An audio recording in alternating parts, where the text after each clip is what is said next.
I think as far as Takeda is concerned, we recognize that there has been an economic slowdown in the emerging markets over the last few years.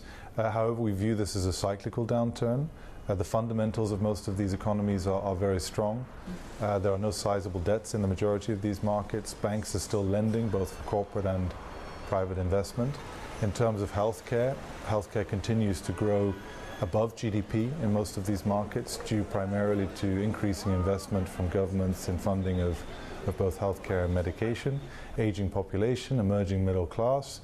Pharmaceuticals, if you look at the IMS figures, they're forecasting more or less 70% of the growth of the pharmaceutical market up until 2017 is going to come from emerging markets. So I think you're going to see Takeda continuing with its commitment to invest in this region over the coming years. You are in South Africa and you're in other African countries through distributors, but what are your plans for Africa?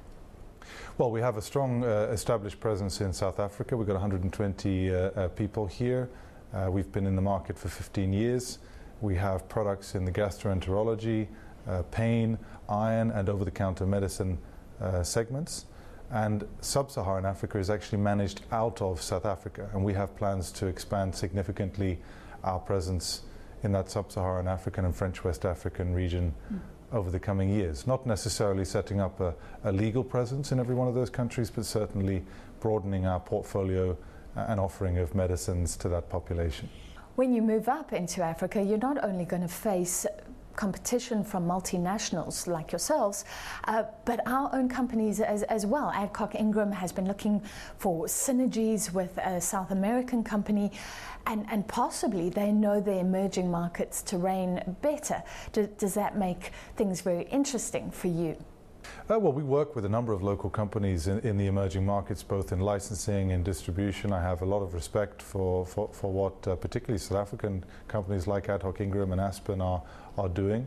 As we see those organizations internationalize, I don't see it significantly impacting the competitive environment in emerging markets. It's anyway every day becoming more and more competitive, and I think this is the reality of it, and we're ready to take on that challenge.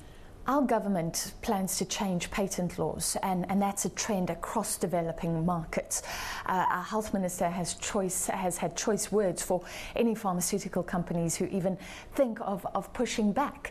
So it's a big push for life-saving drugs for populations. How do you balance R&D and your innovative thrust with this need to maybe be part of the agenda to get those life-saving drugs to people?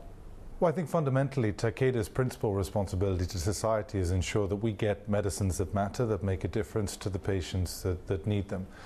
Naturally, as an R&D based company, we're interested in having intellectual property that recognizes innovation. If we want to promote investment into development and innovation, we need to see that protected.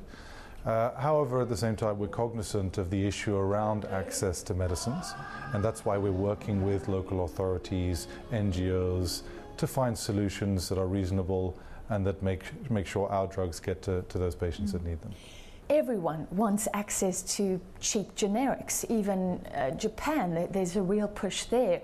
Is there a danger that this could be a race to the bottom and all about generics, or can you keep that innovative identity, keep your R&D and still keep on coming up with new drugs despite the threats?